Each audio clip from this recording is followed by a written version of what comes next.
मित्रांनो, तुम्ही एक नोटीस केलं असेल तर जेव्हापासून रुचिता घराबाहेर गेली तेव्हापासून सगळ्या सदस्यांचे चांगलेच दावेदन आणले.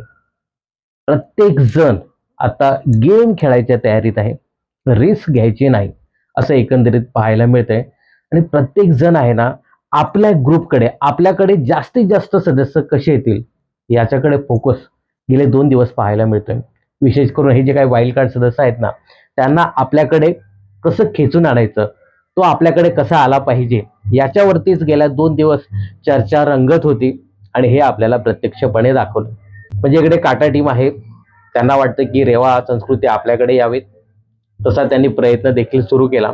काटा टीम वाल्याने तर थेट रेवाला हिटमध्ये ठेवलं होतं. हे सगळं का केलं ते नंतर उघड झालं की रेवाला आपल्या टीम मध्ये घ्यायचं होतं.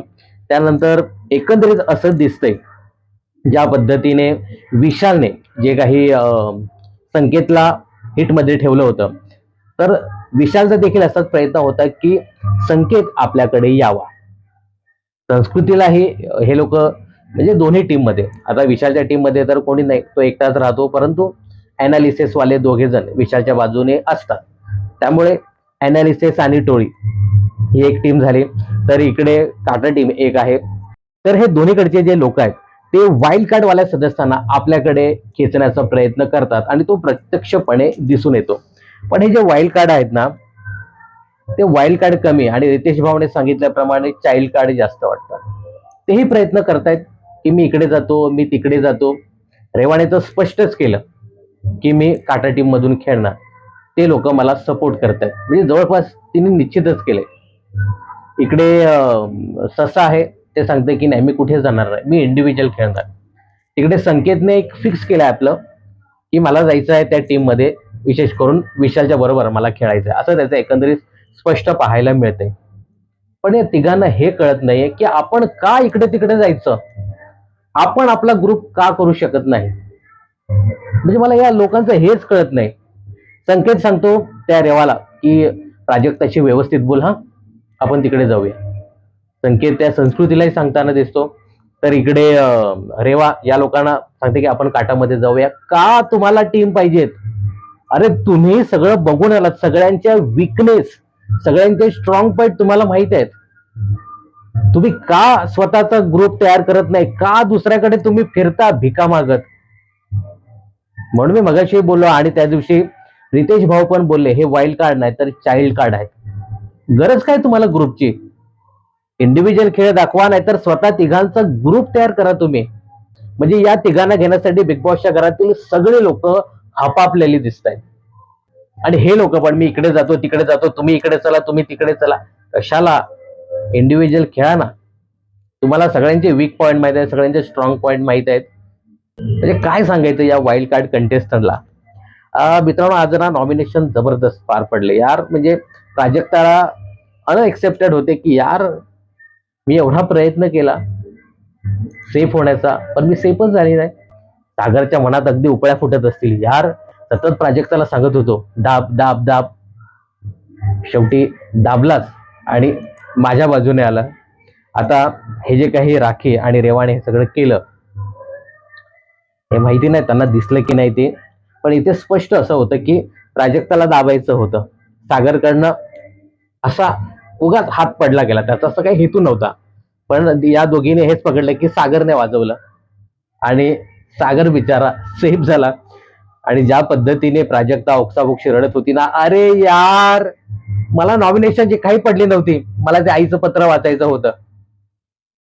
तुला आईचं पत्र नंतर वाचायचं होतं, अगोदर सेफ व्हायचं होतं. प्राजक्ता कशी बोलायची मग, काय मग ती दाबू का? सागर पहिल्यांदा बोलला दाब बाई, तू सेफ हो, मला नॉमिनेट व्हायचंय. तरी पण आपण विचारतो ना, खरंच मी ते दाबू का? व सागर बोलतो काय मग मी दाबू का? प्राजक्ता बोलते तुला दाबायचं आहे, मी दाबलं तर चालणार नाही. आणि या दोघांच्या टाइमपास मध्ये शेवटी हो नाही करून प्राजक्ताने हात ठेवला. प्राजक्ता प्रेस करत नाही, पण सागर अगं बाई दाब ना, चल ना, सेफ हो ना, किती मी सांगतो तुला. तर हीच गोष्ट या दोन संचालकांनी पकडली आणि प्राजक्ताचा खेळ खल्लास केला आणि प्राजक्ता थेट नॉमिनेट झाली. अजून एकंदरीत जो काही प्रोमो समोर आला त्याच्यामध्ये तीन लोक नॉमिनेट झालीत असं कळतंय. तर ती तीन लोक कोण आहेत हे तुम्हाला मी नंतर सांगतो. पहिल्यांदा हा जो काही खेचाखेचीचा किंवा आमच्याकडे या, आमच्याकडे सत्यनारायणाची पूजा आहे, या तुम्ही प्रसादाला, असा जो काही खेळ सुरू होता ना, तर तो आपण थोडासा इथे पाहूया.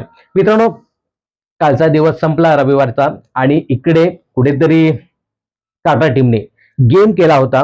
आता टाटा टीमला पण माहिती आहे की संकेतचा गेम काल व्यवस्थित झाला होता. संकेत हा नक्कीच हिटमध्ये होता, परंतु त्याला फ्लॉपमध्ये ठेवण्याचं कारण, संकेत कधीही काही करू शकतो, त्यामुळे याला आपण दूरच ठेवायचं असा एकंदरीत टाटा टीमचा प्लॅन होता. आणि या ज्या काही पोरी आहेत ज्यांना आपण स्ट्रॉंग दाखवलंय, तर त्या पोरींना आपल्याकडे घ्यायचा असा त्यांचा प्लॅन होता. तो प्रत्यक्षपणे त्याने इथे सांगितलेला आहे. तन्वी इथे स्पष्ट सांगते की त्यांचा गेम, बहुतेक संकेतचा गेम आपण अप करू द्यायचा नाही, त्याला तसंच ठेवायचं. म्हणजे यांनाही स्पष्ट माहिती आहे की संकेत हा चांगला खेळा होता, परंतु तेवढं आपण दाखवायचं नाही. तू बाबा खालीच आहेस आमच्या दृष्टीने आणि एकंदरीत गेमच्या दृष्टीने, त्यामुळे तू तसंच राहा.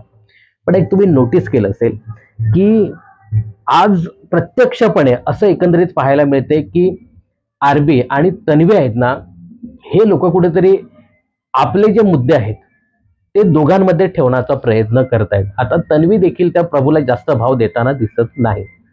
म्हणजे गेले शनिवारचा दिवस होता, त्यानंतर रविवारचा आणि आज सोमवारचा दिवस, म्हणजे निदान 2.5 दिवस तरी असं पाहायला मिळालं की जी ही तन्वी आहे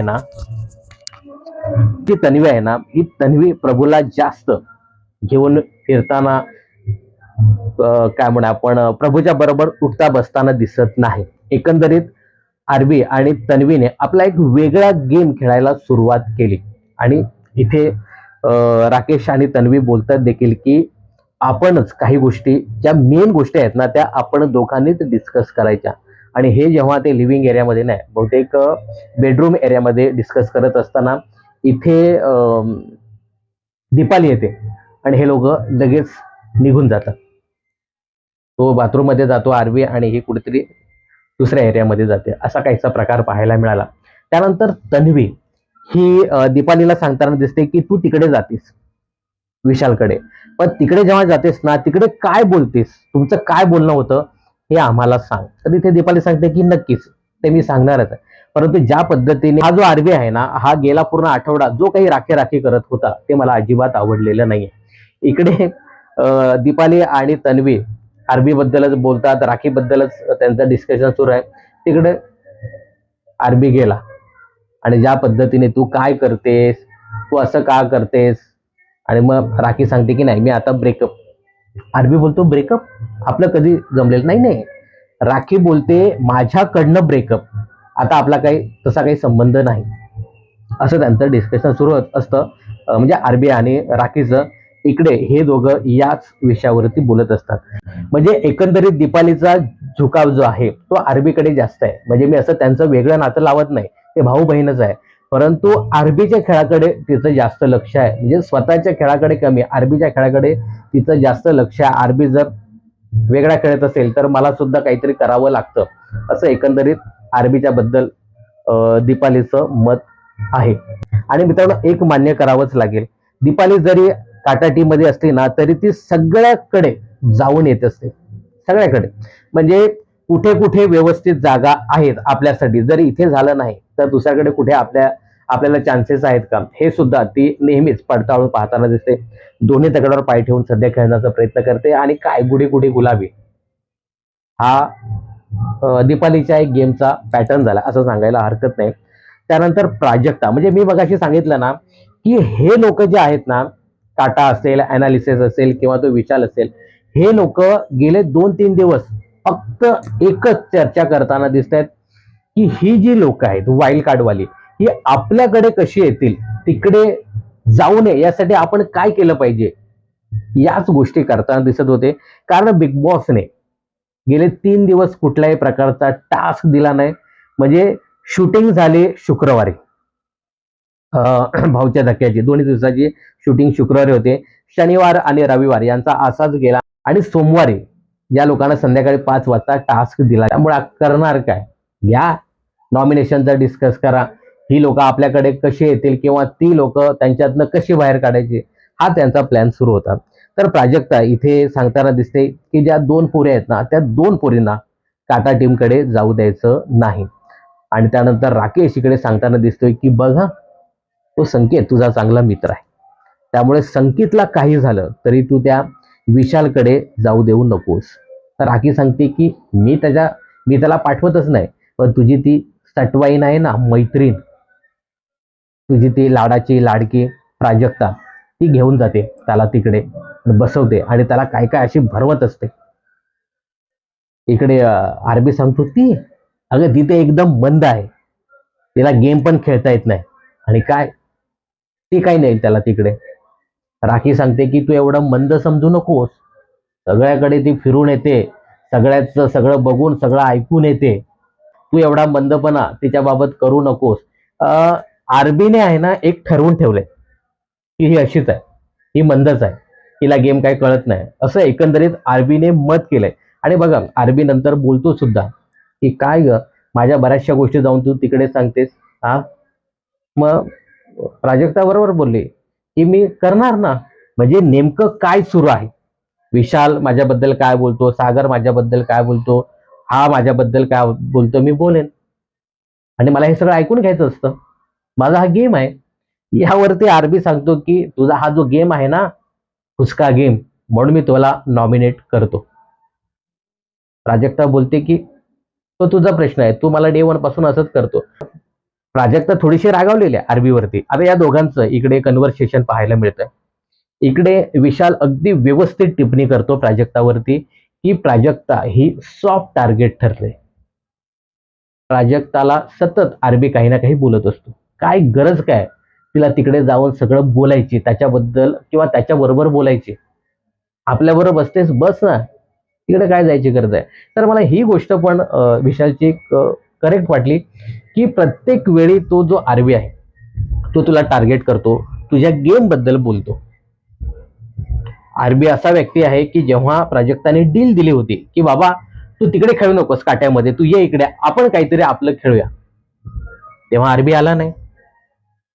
प्राजक्ताने हे लक्षात ठेवायला पाहिजे की आपल्याला हा आरबी सांगतो की त्या विशालच्या ग्रुपमधनं बाहेर पड आणि स्वतः खेळ, मात्र हा येत नाहीये. पण ही रोखठोक पण बोलत नाही ना. ज्या दिवशी ही आरबीला रोखठोक बोलेल की बाबा हे तू बंद कर, मला नाही आवडत, मी काय करायचं तो माझा प्रश्न, तू नाक गोपसतो का इथे, असं ज्या दिवशी प्राजक्ता सांगेल ना, त्या दिवशी आरबी हे बोलणं बंद करेल. पण तीही बोलत नाही, कारण तिलाही त्याच्याशी बोलायचं आहे, काही गोष्टी काढून घ्यायच्या आहेत, सगळं काय वॉट एव्हर. असा एकंदरीत प्राजक्ताचा गेम आहे. परंतु आज प्राजक्ताचा संचालकाने चांगलाच गेम केला असं सांगायला हरकत नाही. त्यानंतर राखीने आज मस्तपैकी दीपालीला चांगलं सुनावलं किंवा तिचा थोडासा गेम एक्सपोज केला. आता ही दीपाली सतत विशाल बद्दल आणि बाकी लोकांबद्दल बोलत असते.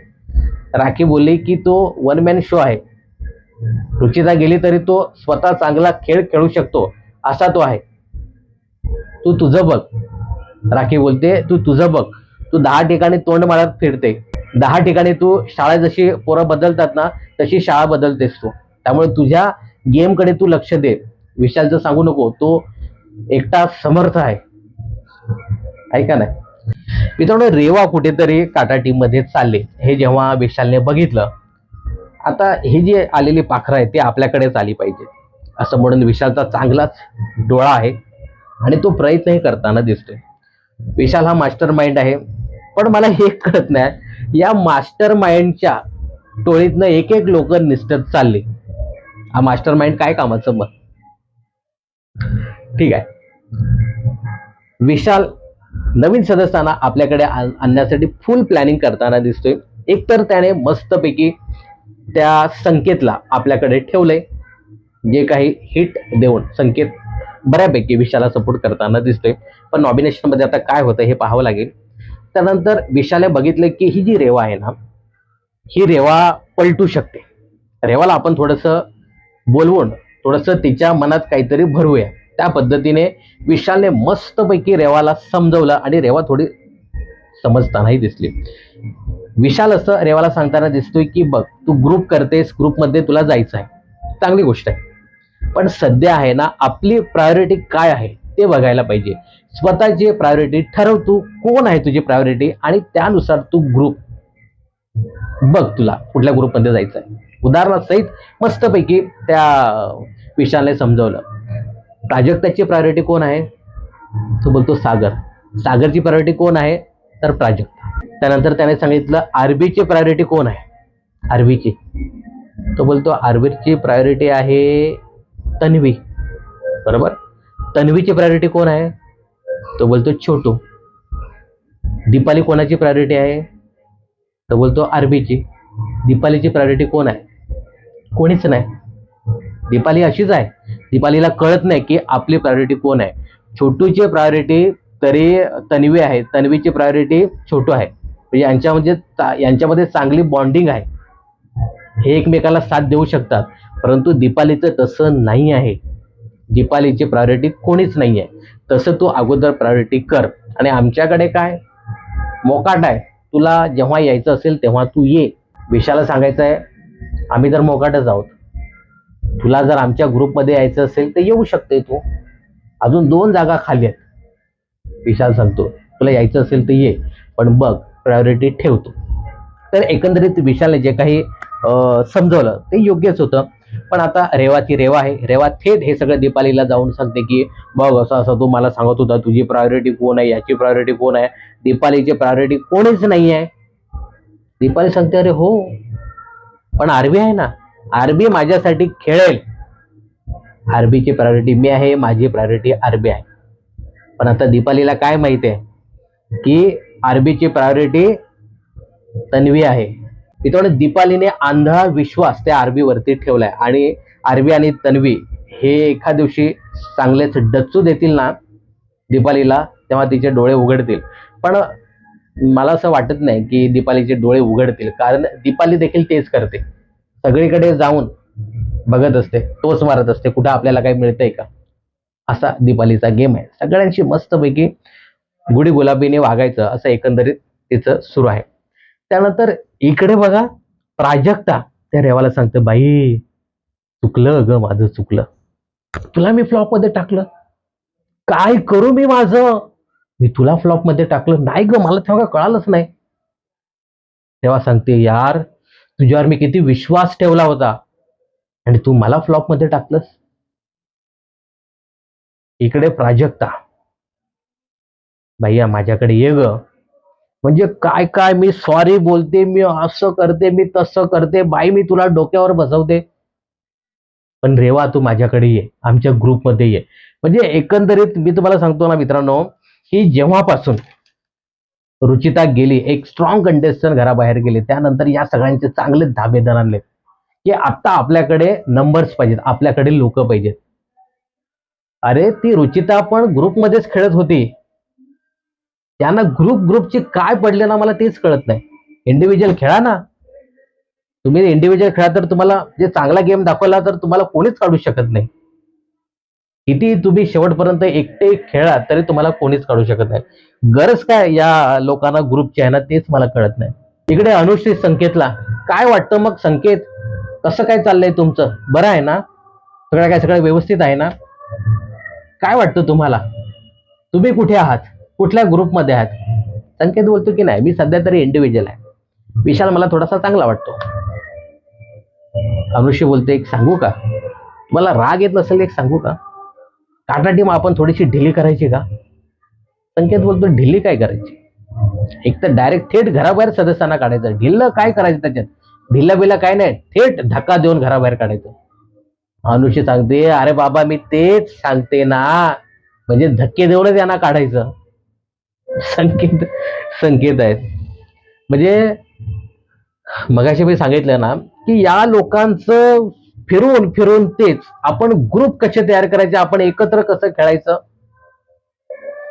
अनुषी नाचत असते मी इंडिव्हिज्युअल आहे, इंडिव्हिज्युअल आहे, आणि आपण मिळून यांना बाहेर काढूया का, म्हणजे माझ्यासोबत ये तू पण, असं सध्या प्रत्येकाचा गेम सुरू आहे. पण या सगळ्यांमध्ये तुम्ही बघितलं असेल ना की सतत नॉमिनेशनच्या चर्चा, विशेष करून काटा टीम.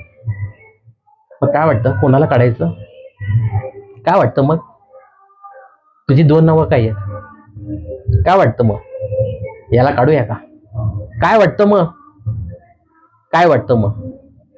शेवटी बिग बॉस कंटाळले आणि पत्रच लिहिलंय की बाबांनो, नॉमिनेशन डिस्कस करायचं नाही. मित्रांनो, एवढं सगळं पत्र बित्र लेटर बिटर बिग बॉसने देऊन देखील पालथ्या घडावर पाणी. तरी तेच त्यांचं. तन्वी अनुश्रीला काय मग, काय ठरलं का? काय ठरलं मग? दोन नावं तुमची. अनुश्री बोलते की अजून मी काहीच ठरवलंय, जेव्हा माझं ठरेल ना तेव्हा पहिली पत्रिका तुला देईन. म्हणजे एवढं बिग बॉसने सांगून तरी पण यांचं तेच काय कळत नाही, काय यांचं सध्या सुरू आहे. त्यानंतर राखीचा ड्रामा बिग बॉसच्या घरामध्ये. विशालच्या त्या बेडवरती जाऊन पाणी टाकलं. एवढा सगळा पराक्रम करून परत विशालला जाऊन गळा भेट घ्यायची, त्याच्याशी गोड गोड बोलायचं, त्याच्यासोबत डान्स करायचं. आणि विशाल पण हा हा हा हा कुछ भी नाही हुआ, या मिठी घ्या. विशाल हा असा एकमेव प्राणी आहे त्या बिग बॉसच्या घरातला की काही झालं तरी मी राखीला बोलणार नाही, असं त्याने एक पवित्रच घेतलेला. सगळ्यांशी मी लढेन परंतु मी राखीशी लढणार नाही, तिच्याशी भिडणार नाही. किती काही झालं तरी बेडवर पाणी टाकू, माझ्या अंगावर, माझ्या डोक्यावर कुठेही पाणी टाकू, मी काही बोलणार नाही, असं त्यांनी तो पवित्राच घेतलाय. राखीशी लढायचं भिडायचं नाही, तेवढी माझ्यात हिंमत कुवत सुद्धा नाही, असं त्याने एक पवित्रा घेतलाय. दुसरं कोणी असताना तर अंगावरती चाल करून तो गेला असता, परंतु काय माहिती राखीला एवढा तो घाबरतो माहिती नाही. आता याच्यामध्ये ती तन्वी फडफड फडफड फडफड करते. अरे तुला दिसतंय ना हे लोक जाऊन एकमेकांना गळा भेट घेतायत, कशाला बोलत सुटली? ती राखी आहे. राखी बोलते ना मी राखी सावंत आहे, ते काही करू शकते. कशाला आपली एनर्जी तिथे वेस्ट करत होती तन्वी? हा जो काही पाणी टाकायचा राखीचा जो काही भाग सोडला ना, तर बिग बॉसच्या घरामध्ये पूर्ण ते 2.5-3 दिवस काय असतील ते, म्हणजे ग्रुपिझम, हा माझ्यात आला पाहिजे तो त्याच्यात गेला नाही पाहिजे, याच्यावरती चर्चा सुरू होते. आणि नॉमिनेशन, विशेष करून नॉमिनेशन कोण डिस्कस करत होतं तर काटा टीम. आता हे जे काही सतत सततचं नॉमिनेशनचं डिस्कशन सुरू आहे, पत्र पाठवून देखील हे लोक ऐकत नाही व बिग बॉसने थेट सगळ्या सदस्यांना बोलवलं आणि चांगलं सुनावलं की ऑलरेडी 3 जण बिग बॉस करून आलेत, 3 जण हे बाहेरून बिग बॉस बघून आलेत. तरीही बिग बॉसच्या घरातील सगळ्यात मोठा रूल मोडला जातोय, तो म्हणजे नॉमिनेशनचं डिस्कशन. नॉमिनेशन बद्दल बोलायचंच नाहीये तरी तुम्ही मूर्खासारखे, मंद प्राण्यासारखे तुम्ही नॉमिनेशन डिस्कस कसं काय करू शकता? बिग बॉस वर सांगत असतील काय ही लोक मी बिग बॉसच्या घरामध्ये आणलीत. पूर्ण मूर्ख हा शब्द बिग बॉसच्या सदस्यांना बोलले. बिग बॉस असं बोलतात की तुमच्या या वागण्यामुळे मग आम्ही का सांगू नये की हा राखी सावंत शो आहे, म्हणून तुमच्या अशा या वागण्यामुळे आहे ना राखी सावंत शो चालवते, असं एकंदरीत आम्हाला बोलायला लागतंय नाईलाजास्तव. राखी बोलते की बघा बघा, तुम्हाला मी 10 वेळा सांगितलं ना अशा पद्धतीने बोलायचं नाही. बिग बॉसने मस्तपैकी सुनावलं या लोकांना. त्यानंतर अनुश्री डायरेक्ट बोलते की ही ही जी तन्वी आहे ना, ही तन्वीच सतत विचारायची काय तुमचं ठरलं नॉमिनेशनचं, काय तुमचं ठरलं नॉमिनेशनचं, तुमची 2 लोक कोण नॉमिनेशन मधली? तन्वी बोलते अगं बाई मी तुला काल विचारलेलं होतं. अनुश्री बोलते अगं कालचं संपलं ना, त्याच्यावरती आपलं झालं बोलणं, तू आज मला परत विचारलंस. त्यावरती तन्वी बोलते की तू आहे ना ट्रस्ट ठेवण्याच्या लायकीच नाहीस. अनुश्री बोलते माझी लायकी काढलीस? तू माझी लायकी काढलीस? तुझी लायकी काय बिग बॉसच्या घरामध्ये, हे सगळं सांगू का? तन्वी बोलते की तुझ्या बऱ्याच गोष्टी माझ्याकडे आहेत हे लक्षात ठेव. अनुश्री बोलते तुला काय सांगायचं ते सांग, आता सांगितलंस तरी चालेल. तुझ्यासारखं मी दादा पादा करत नाहीये, मी स्वतः इंडिव्हिज्युअल गेम खेळते, कोणाला घेऊन गेम खेळत नाहीये, नुसती दादा पादा पादा करत सुटते. अनुश्रीने तन्वीला चांगलं तोंड घाशी इथे पाडलं. त्यानंतर तन्वी बोलते अगं बाई मला हे सांगायचं होतं की तू कोणत्याच लायकीची नाहीयेस, तू विश्वास ठेवायच्या लायकीची नाही की तू कोणत्याच लायकीची नाहीये. टोळीचं सगळं आम्हाला इकडे येऊन तू सांगत होतीस, टोळी टोळी नुसती सांगत होतीस, टोळीचं असं टोळीचं तसं, तिकडून तू आलीस आमच्याकडे. अनुष्य बोलते अगं बाई तो आमचा प्लॅन होता टोळी सोडण्याचा, हे सगळं आम्ही प्लॅनिंग केलं होतं, मी अशीच आली नव्हती, आमचा सगळा प्लॅन होता, तुला कसं कळत नाही? यावरती मग अरे हे प्लॅन होतं. तन्वी म्हणे बाकीचं अरे प्लॅन होते. विशाल पण मग खाता खाता प्लॅन होता आमचं प्लॅन. विशालला आता काय, त्यालाही माहित होतं की ही तिकडे जाऊन किती शेण खात होते, आमच्या सगळ्या गोष्टी तिकडे जाऊन सांगत होती. पण आता विशाल हात दगडाखाली, तो पण काय करेल. एक बंदा अपने पास आ रहा है तो क्यों छोड़ने का. प्लॅन होता ग, असा आमचा प्लॅन होता. ते जे काही चुगल्या बिगल्या ना त्या अशाच दाखवलेल्या होत्या. आमचा प्लॅन होता, प्लॅन. विशालने पण त्याच्यात आपली पोळी भाजून घेतली. येते ते येऊ दे, असा पण मी एकटाच आहे, येऊ दे. तर मित्रांनो, अशा प्रकारे हा सगळा कार्यक्रम या ठिकाणी झाला आणि त्यानंतर महत्वाची गोष्ट ती म्हणजे नॉमिनेशनची. तर या नॉमिनेशन अंतर्गत बिग बॉस बघतात की सतत यांचं नॉमिनेशन डिस्कशन सुरू आहे. तर असा टास्क द्यायचा ना की या सगळ्यांची चांगलीच झाली पाहिजे. तर असा आपण एक टास्क देऊया. आता बिग बॉस इथे सांगताना दिसतात की चला आता 9व्या आठवड्याला सुरुवात झाली आणि एक अद्भुत गोष्ट तुमच्या सोबत घडणार आहे, जे रितेश देशमुखने सांगितलं होतं. परंतु ही अद्भुत गोष्ट आहे ना, ती सगळ्यांना घाम फोडणार आहे. कारण येत आहे डेंजर की. पॉवर की तुम्ही नक्कीच बघितली असेल. पॉवर कीचा खेळ तुम्हाला माहिती आहे. आणि सतत पॉवर की वरून जे काही चालू असतं ना, तर ही पॉवर की आज मी साईडला ठेवतो आणि डेंजर की आणतो. ही डेंजर की ज्याच्या जवळ असेल तो डेंजर झोन मध्ये असणार आहे आणि यावेळी सगळ्यांची टर होताना दिसते.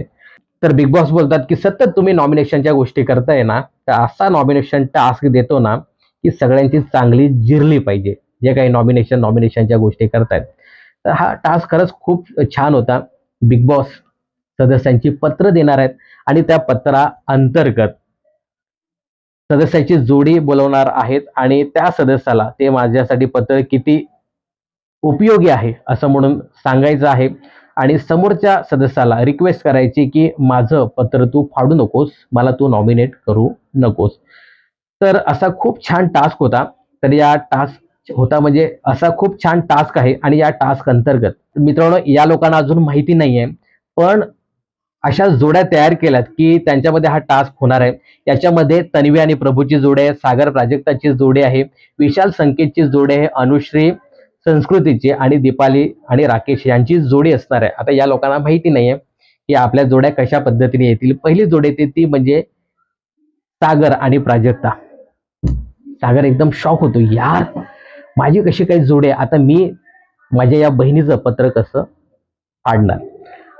तर ज्या टास्क अंतर्गत बजर ठेवलाय त्या बजरच्या इथे जाऊन उभं राहायचं आहे आणि कन्व्हिन्स करायचं आहे की बाई किंवा दादा, मित्रा, मला माझं पत्र वाचू द्यायचं आहे. तर या टास्क अंतर्गत पहिल्या फेरीमध्ये सागर प्राजक्ता जातात आणि सागरसाठी मुलीचं पत्र आलेलं आहे आणि प्राजक्तासाठी आईचं पत्र आलेलं आहे. तर सागर जेव्हा ऐकतो यार मुलीचं पत्र आलं तर तो खूपच भावुक होतो आणि अक्षरशः तिथेच कोसळतो, रडायला तो सुरुवात करतो. पत्र आल्यानंतर सागर सांगतो की जाऊ दे प्राजक्ता, तू वाच, तू सेफ हो. प्राजक्ता सांगते की नको दादा, तू वाच, तू सेफ हो. सागर सांगतो की नाही ग बाळा, तू घे ना, वाच, तू सेफ हो, तुझ्यासाठी महत्वाचं आहे, मी काय नॉमिनेशन मध्ये जाऊन आलोय. प्राजक्ता सांगते नको दादा, तू वाच. सागर सांगतो नक्की, चालेल का, मी वाचलं तर चालेल का.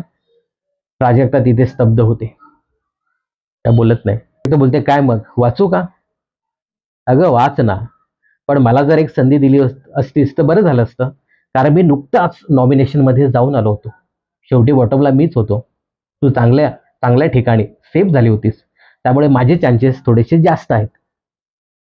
प्राजक्ता थांबली. बाबा याला सतत सतत सांगून बरं नाही. सागर बोलतो बाई वाच तू जा, मी नॉमिनेशन मध्ये जातो. प्राजक्ता बोलते नक्की.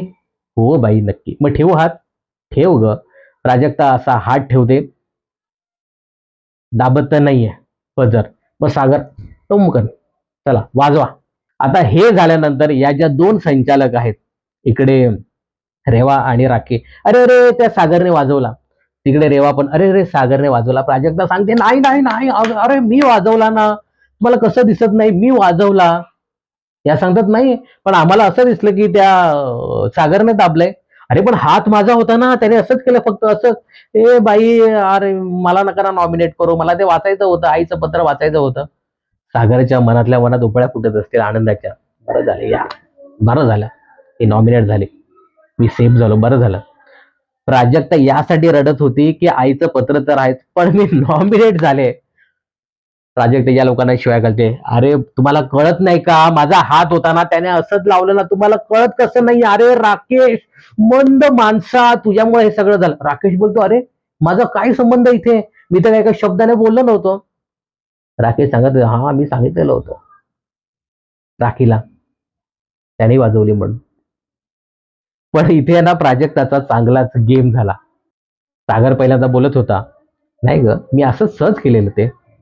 पण सागर नंतर बाजूला झाला, सागर बोलतच नव्हता काय, की तिच्याकडनं पहिल्यांदा हात गेला होता. सागरला काय, मी झालो सेफ झालो, आता जाऊ दे बरोबर सगळं तेल लावत. तर मित्रांनो, प्राजक्ता शेवटपर्यंत रडतच होती. बिचारीचा या रेवा आणि राखीने घात केला आणि नॉमिनेशन मध्ये तिला आणलं. आता अजून त्यांच्याबरोबर कोण कोण नॉमिनेट होतं हे पाहणं खूपच इंटरेस्टिंग ठरणार आहे. सागरने जे काही पत्र वाचलं ना, खरंच खूप छान होतं, छान लिहिलेलं. सागरच्या पोरीने पत्र छान वाटलं.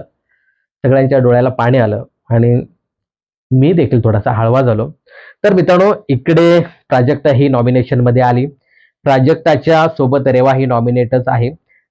तर प्राजक्ता सोबत नॉमिनेशन मध्ये कोण असेल, तर एकंदरीत जो काही प्रोमो समोर आलाय ना, त्याच्यामध्ये बहुतेक असं एकंदरीत पाहायला मिळते की छोट्याने देखील पत्र तन्वीचं फाडलेलं आहे आणि तन्वी कदाचित नॉमिनेट झाले. इथे राकेशने दीपालीचं पत्र कदाचित फाडले, त्यामुळे दीपाली नॉमिनेशन मध्ये आली.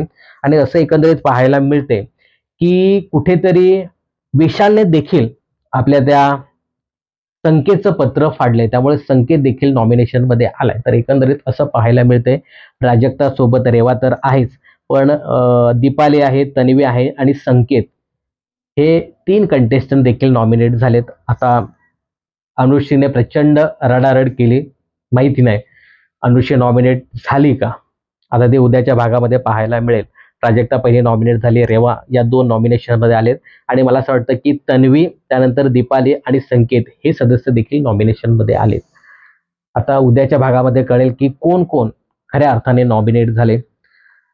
तर मित्रांनो, एकंदरीत आजचा पूर्ण दिवस पाहता नॉमिनेशनचं डिस्कस सतत सुरू होत होतं. हे का होतंय, कारण रुचिता सारखा एक स्ट्रॉंग कंटेस्टंट घराबाहेर गेलाय, त्यामुळे साहजिकच सगळ्यांची चांगलीच फाटली, सगळ्यांचे धाबे दणाणलेत. त्यामुळे कोण कोणाला नॉमिनेट करेल हे सांगता येत नाही, त्यामुळे त्याच्यावरती चर्चा रंगल्या होत्या. पण एकंदरीत पूर्ण असं स्पष्ट दिसतंय की काटा टीम आहे ना, ही थोडीशी हादरली आणि या काटा टीम मध्ये तन्वी आणि राकेश हे स्ट्रॉंगपणे उभे राहताना दिसत आहेत. आणि काल ज्या पद्धतीने भाऊ सांगत होता की तुम्ही दोघे दिसता, परंतु हे जे काही दोघे आहेत ना ते दिसत नाहीत, त्यामुळे थोडं थोडं बायकॉट करायला घेतलंय राकेश आणि तन्वीने या दोघांना. आणि आज जवळपास मी तुम्हाला सांगितलं की 2-2.5 दिवस हे लोक असेच टाइमपास करत होते. यांच्यामध्ये म्हणजे तन्वीच्या बरोबर 1 सेकंद देखील तो छोटा आपल्याला दिसला नाही, प्रभू शेळके. त्यामुळे दोघांमध्ये चांगलंच बिनसले असं एकंदरीत पाहायला मिळतंय. आता तन्वीने खरंच छोटूला धोका दिलाय का हे पाहणं खूपच इंटरेस्टिंग ठरणार आहे. तर या तन्वी आणि प्रभूच्या या नात्याबद्दल तुम्हाला काय सांगायचं, खरंच असं प्रत्यक्षपणे दिसतंय का की तन्वीने छोट्याला धोका दिलाय का, हे कमेंट्स करून नक्की सांगा. आणि काय वाटतं तुम्हाला, काटा टीम रेवाला आपल्या ग्रुपमध्ये घेण्यास यशस्वी होईल का, की विशाल काहीतरी करेल, कांड करेल आणि रेवाला आपल्या बाजूने घेईल, किंवा ते 3 वाईल्ड कार्ड सदस्य आपल्या बरोबर घेतील, याबद्दल तुमचं काय मत आहे कमेंट्स करून नक्की सांगा. बिग बॉस आणि मनोरंजन क्षेत्रातील अशाच फिल्मी अपडेट जाणून घेण्यासाठी चॅनल जर सबस्क्राईब केलं नसेल तर जरूर करा.